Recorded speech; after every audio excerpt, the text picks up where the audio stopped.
our lovely viewers. Welcome back to our podcast on geopolitics, the podcast where we dive deep into the fascinating realms that shape our world. I am your host here, Hariprakash Sinha, coming to you from the vibrant heart of New Delhi, India. Today we are embarking on a journey into the intricate tapestry of geopolitics. It's a topic that influences the very fabric of our global community, affecting our economy, society, and the interactions between nations. Our focus today will be on China.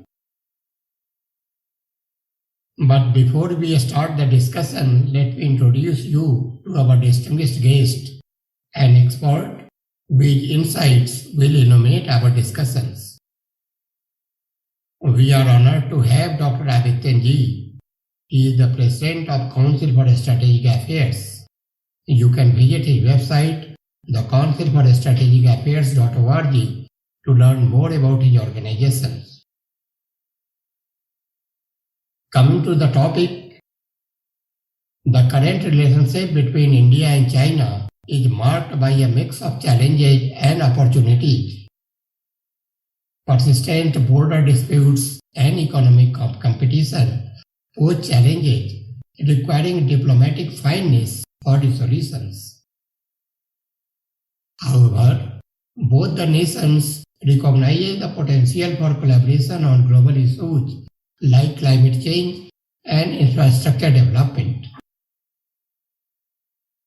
Balancing these dynamics and fostering mutual understanding will be key to shaping the trajectory of their relationship in the evolving global scenario. So, Dr. Adityanjee, with this background, I am coming to you with my first questions. How do you think India is compared to China in 2023? Well, Hari Prakashji, thank you for inviting me once again. I am very pleased to be here. The relationship between India and China is definitely adversarial, if not inimical. And this has been for a period in time. In late 1990s, the then Defense Minister of India, George Fernandez, made a declaration about China being a strategic enemy. And there was a lot of noise created domestically as well as in Chinese media about George Fernandez. Similarly, at the time of Pokhran II nuclear explosions, a letter written by India's then Prime Minister Atal Bihari Vajpayee to Bill Clinton was leaked by Americans, in which Atal Bihari Vajpayee had said that the main reason for conducting these experiments was threat from China, which is true. So we can sugarcoat the words. The fact remains that since communists took over China and subsequently Tibet, China has been an enemy nation. China is in adverse possession of our lands, whether that is on eastern sector or western sector. Aksai Chin.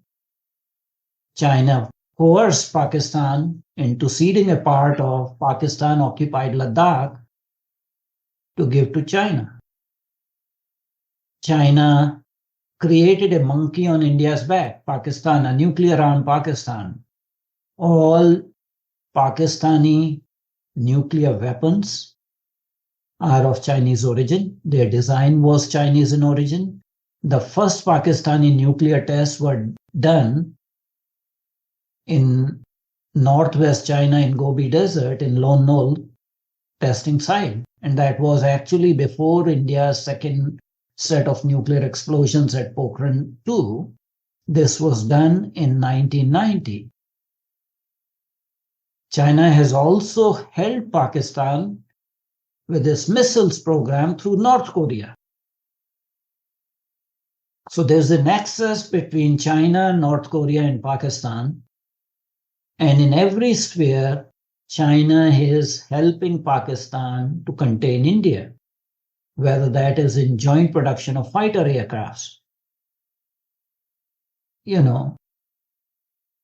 Economically, we have a trade imbalance at this point in time, almost $100 billion, which is not good.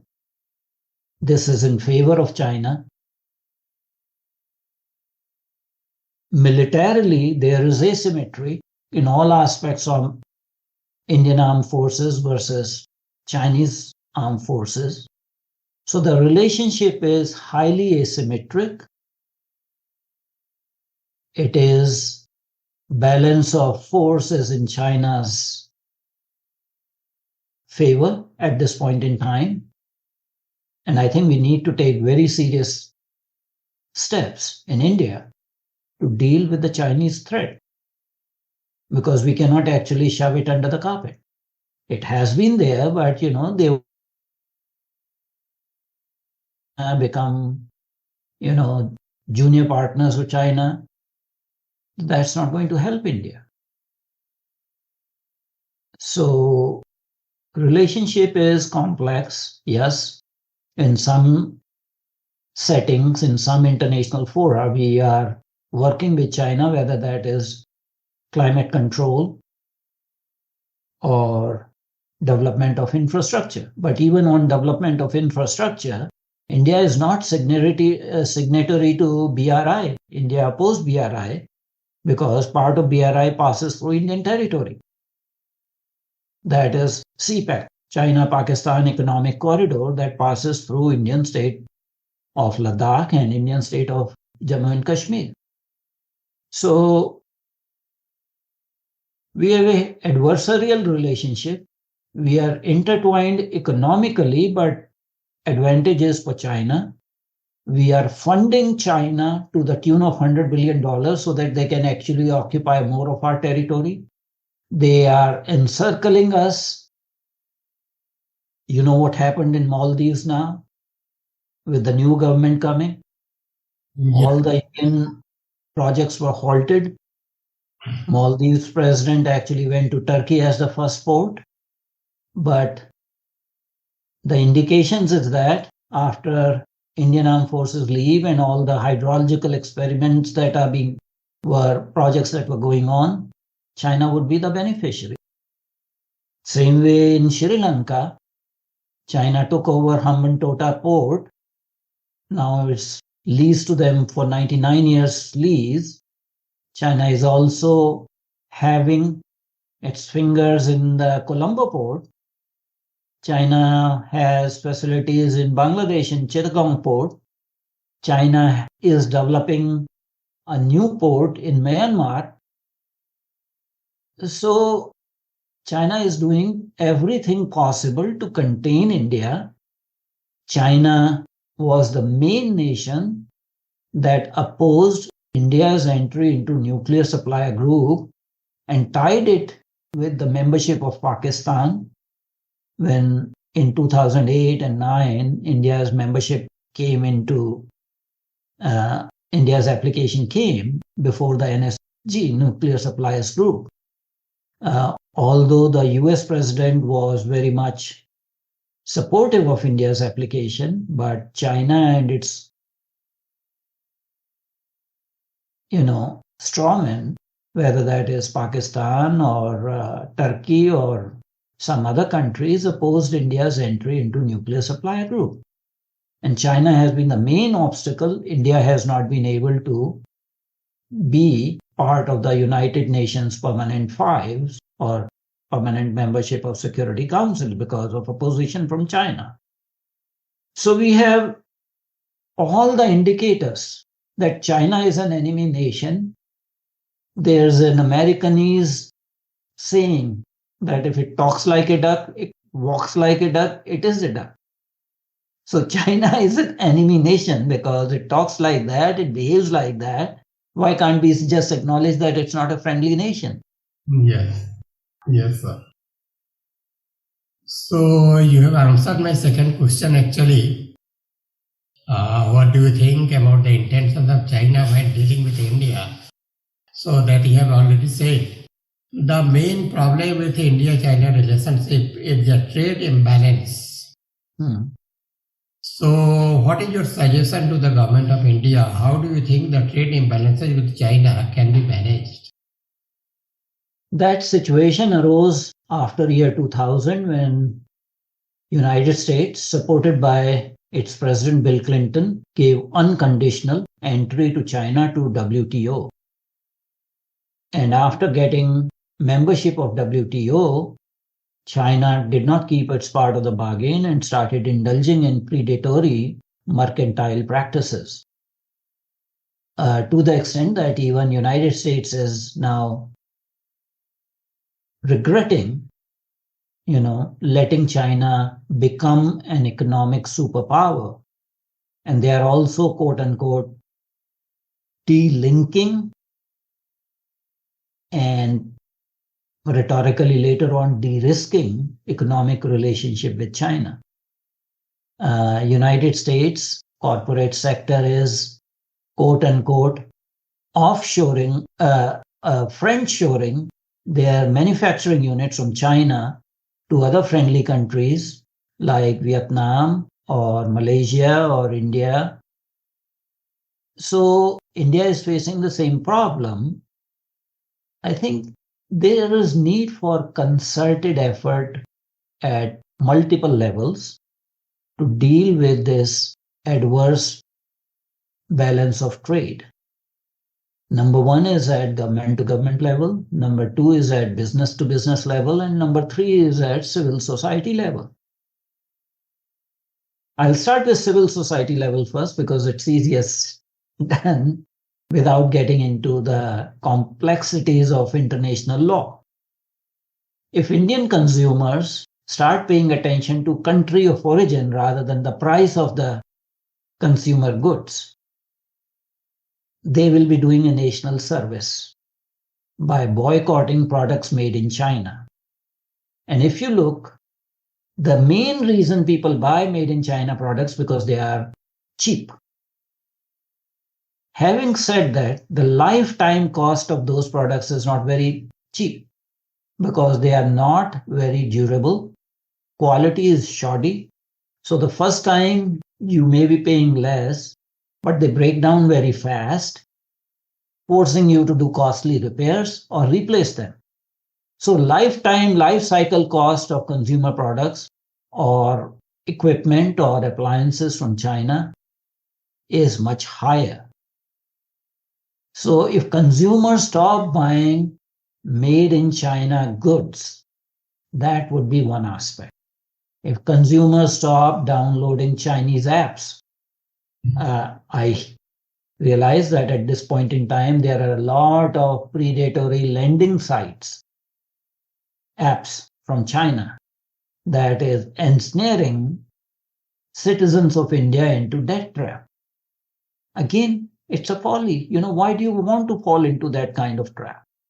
So civil society organizations can generate awareness about country of origin of the product and try to focus more on made in India products to boost India's economic stature and redress this economic imbalance with China. That is one aspect. Second is, what can businesses do? Indian businesses need to develop supply chains and manufacturing in India. Now, that may mean working with the labor issues and working with international investors to make manufacturing strong in India. We have some deficiency in our manufacturing. No country has ever become a superpower without having a strong manufacturing base. You just cannot eliminate that step. Yes, our economy is more focused on services, but Indian industrialists, need to make that decision. This is a, factor that lies with, FICCI and, ASSOCHAM, the Chambers of Commerce and Industry, and Indian industrialists to invest in India in manufacturing sector and develop supply chains.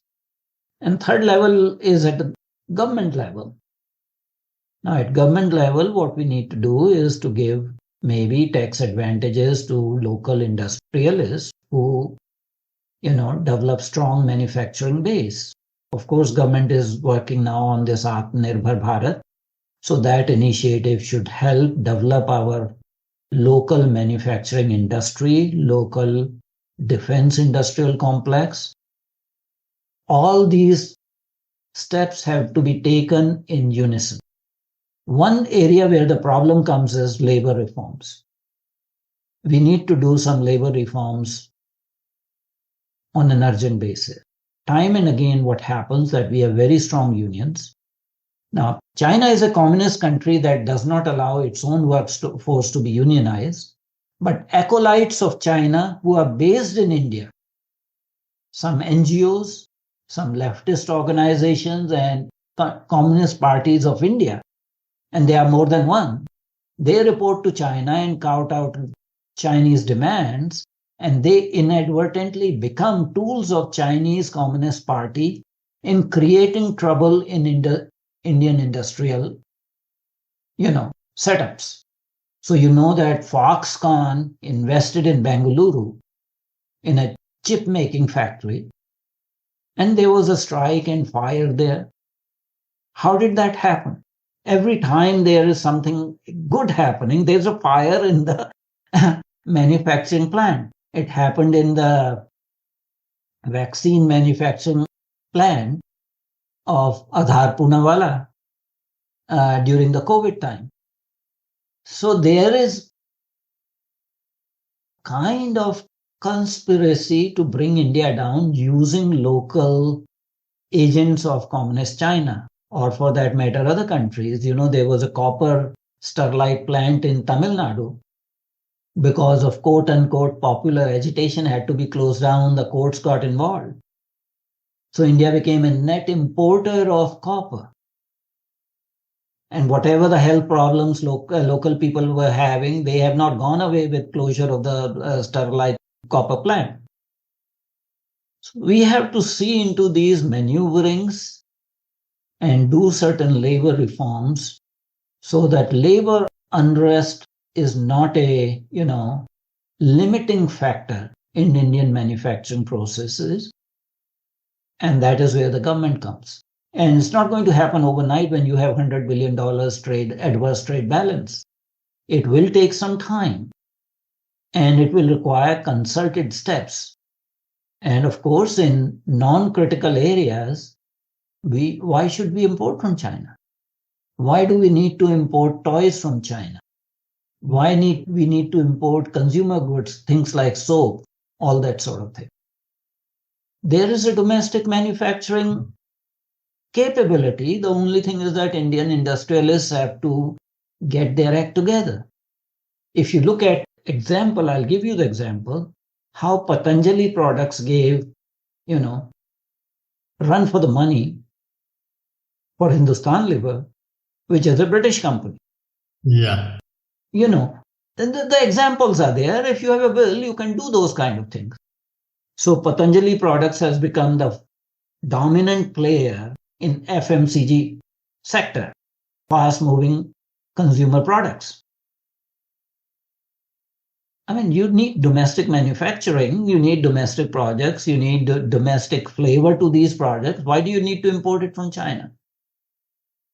So adverse trade balance can be addressed by a multiplicity of actions in which all the stakeholders, whether that is government of the day, whether that is business houses, whether it is civil society, and lastly, the NGO. We need to control some of these NGOs that are getting money from China directly or indirectly and creating labor troubles in India. Right, sir. So I think some of the steps taken by the government of India, like initiating a campaign or vocal for local, and other manufacturing for the low value items that should be manufactured in India and reducing the import quantity from China is a good step in this direction. It is definitely a good step because, again, I will reiterate, no country has become superpower without having a strong local manufacturing basis. When push comes to shove, each country defends its own strategic interests. We saw this during COVID crisis. Yeah.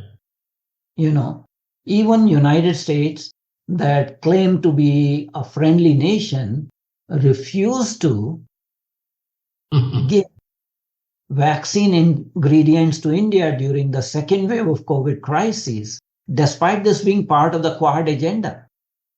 They invoked Defense Production Act saying that, all our supplies have to remain within United States. United States has 60 million doses of AstraZeneca vaccine that was not approved for domestic use. They refused to transfer that to India. Yes, the government of India was able to deal with it, but in a delayed manner, the second COVID crisis. I'll also give you an example. At that time when the COVID hit, and I won't say COVID, I will say Wuhan virus hit India. Yeah, it is. We did not have capability to manufacture personal protective PPE. devices, whether it's mask, whether it is hazard, suits, or we did not have the mass capacity at that point in time. We had shortage of, medical oxygen supplies. You can't import these things in a situation of emergency from abroad. So you do need to have a domestic basis. And you need to have supply chains, critical ingredients that you don't have to apply because that becomes a national security issue.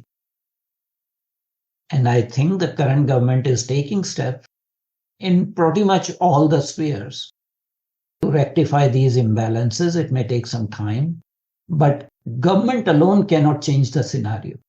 Right, sir. There has to be buy-in by the business houses. The business houses have to also step up to the place and do, manufacturing domestically. Right, sir. Thank you so much, sir. So I am moving to my next question. There are several contentious issues between India and China. The first one is Tibet. Then we have the string of pearls. Then we have the economic nationalism.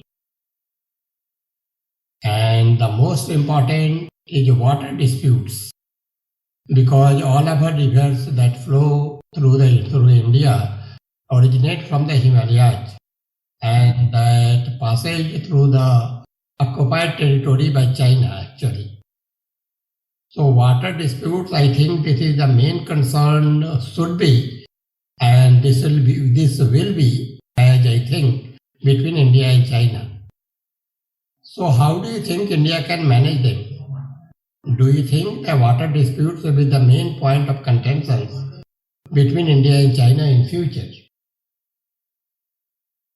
Before we go about these disputes, we have a border dispute with China.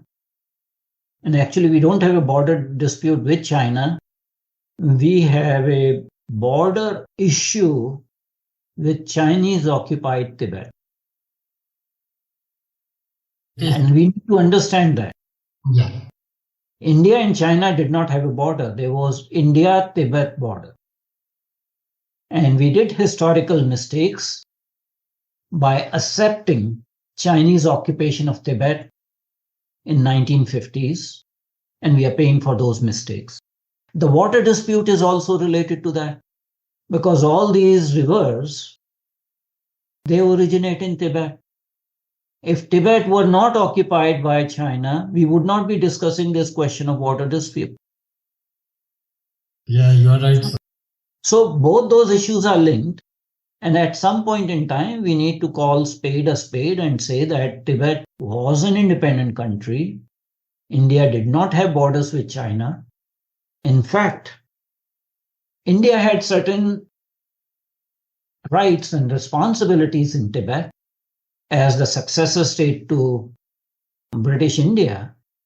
There were supposed to be 2 trade representatives in Tibet, 1 trade post in Lhasa, and even the king of Jammu and Kashmir had suzerainty over certain parts of Tibet.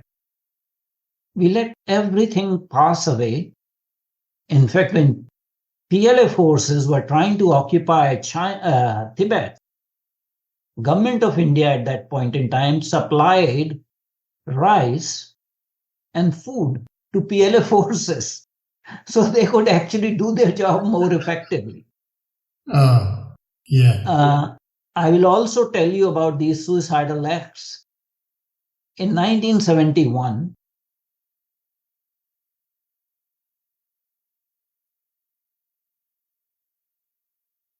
Communist China was given permanent membership seat in Security Council and membership of United Nations after kicking out Taiwan or the Republic of China. India's permanent representative in United Nations welcomed that decisions by thumping the table. So we have done certain things historically. We are facing the consequences of that. Water dispute is related to that. And I think we need to say that Tibet is an independent nation and we no longer recognize occupation of Tibet by China because China keeps on expanding its boundaries. China is claiming not only on Tibet but also on Aksai Chin, on Ladakh, on Arunachal Pradesh. China's first communist dictator Mao had said that Tibet is a palm of the hand with 5 fingers attached to it.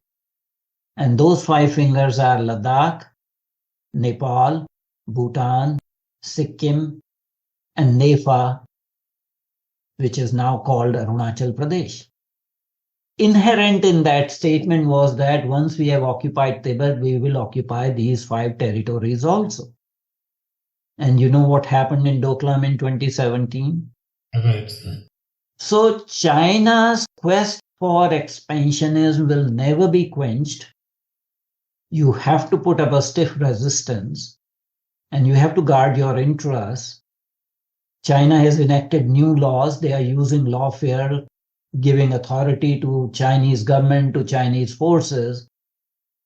Anything they declare as their territory becomes their duty to defend and all that sort of thing. So I don't think that India and China will have good relationship till Tibet is occupied by China. And India and China border relationship will not be resolved because Chinese do not want to resolve that. They want to keep this issue active. They will never, China had border dispute with 15, 16 countries. They resolved with every country except for India and Bhutan. The same McMahon line that they question on India-Tibet border, they've accepted the same McMahon line in China-Myanmar border. Myanmar was also part of British India. It's the same line. But when the Myanmar territory finishes, it becomes illegal. But with Myanmar and China, that is legal. So you see, there's no logic to it. China is an expansionist power. And this is not true of today. This has been true historically. The original land of China was very small. They have occupied and colonized other countries, whether that is Tibet, whether that is East Turkestan, which is now they call Xinjiang, which basically means new territory, whether it is Mongolia, whether it is Manchuria, and certain Tibetan provinces of Amdo, Gansu, and there's one more of them.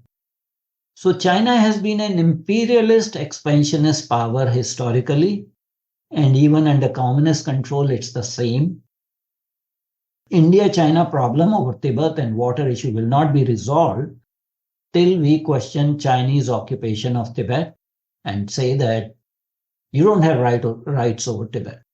Yes, that will create some havoc, but you need to take a principled stand that China occupied Tibet. Tibet is a colony. In fact, they don't want to use even the name Tibet at this point in time. They have given it a Chinese name, Xizang. Yeah, right, sir. And they are naming parts of India with Chinese names in Arunachal Pradesh. So how would you balance the relationship with a hegemon that claims your territory, wants you to be a vassal state, not an equal state? So, sir, what do you think should be the government of India's first step to communicate the message to the government of China that India is resisting the expansionist behavior of China actually? What should India do first? So first of the thing is that we need to understand the asymmetric relationship. The only thing in which India excels China is now population. Surpasses China is population. Yeah. China's economy is $17 trillion. Our economy is only $4 trillion. China's foreign exchange reserves, including the foreign exchange reserves of Hong Kong, which they control now, is more than $4 trillion. India's foreign exchange reserves are around $600 billion. In the last 6 months, they have hovered around 590, 580, very recently touched again $600 billion. If you see India's armed forces versus Chinese armed forces, in all the spheres, Chinese forces are larger, much better equipped. If you look at the defense budgets, India's defense budget currently for 2023-24 is around $74 billion. China's defense budget is almost under $290 billion. That is officially acknowledged. But China has deceptive practices, so they have other, investments into their defense through other line items. And it is expected that it may be more like $400 billion or higher. So we have an asymmetry in strength, and China exploits this asymmetry. Chinese Academy of Social Sciences created a metric called comprehensive national power. So it takes into consideration not just the armed forces, but also the economy, the soft power, domestic vociferousness, domestic irritants, all those factors into a mathematical metric. Now, different parties have calculated this CNP, comprehensive national power, using different mathematical formula. United States remains number one. Depending on whose formula used, number two is either China or Russia. India in certain metrics comes as down as number 8, even below Saudi Arabia. If you see US News and News Report or something like that, there's a magazine that I was looking at that puts India around 8th or 10th position. But some other metrics have put India at 4th or 5th, something like that. Chinese know where our weaknesses are, and they have used the string of pearls strategy to encircle India. So you cannot sustain an armed conflict with China at this point in time. So using Deng's words, you have to hide your strength and bide for time. And you have to use the intervening period to increase India's comprehensive national strength in a positive direction so that the asymmetric relationship with China can be balanced. So that is on the domestic agenda. On international relations issues, we have to develop strong bilateral relationships. Okay. We need to develop relationship with countries like Vietnam, much more stronger, with Philippines, much more stronger, do defense exports, sell them BrahMos, sell them Tejas. We need to develop, as I said earlier in the session on Japan, that we need to collaborate on defense manufacturing with Japan and sell Japan an aircraft carrier, because we have expertise in that. Japan lost the expertise after World War II because they were forced to decommission all their aircraft carriers. We need to have relationships with South Korea. We need to have relationship with North Korea, with Mongolia.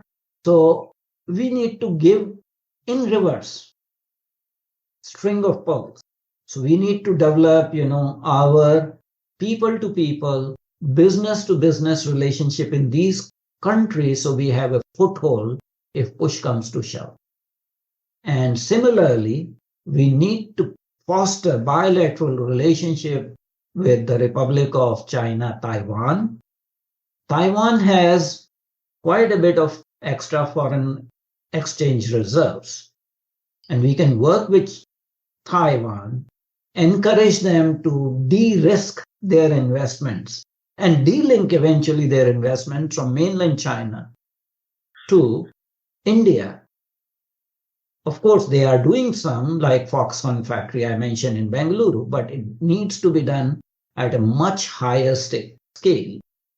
The more FDI we get, the more domestic manufacturing will be strengthened. There will be trickle-down effect. The local manufacturing units will be able to do more R&D. So it will take some period of time before China can be called out by India. Yes, we are doing good job on the northern border, eyeball to eyeball, but it cannot be sustained on a long-term basis with the current asymmetry. The good thing is that Chinese society is aging. They have what demographers call 4-to-1 problem. One worker is likely to support 2 parents and 4 grandparents as Chinese society is aging because of their one-child policy. Of course, they have relaxed that in the last few years, but they do have a demographic imbalance. The other imbalance Chinese society has is they have a very skewed gender ratio. So there are a lot of men of marriageable age who cannot get a bride because of, female feticide, one-child policy. So there are going to be social dissensions in Chinese civil society, and we need to exploit those unrest and look for opportunity when we need to take back our territories from China. But it will not be like done tomorrow. We have an armed conflict with China. It requires much more very well thought out plan. And how do Chinese in their strategy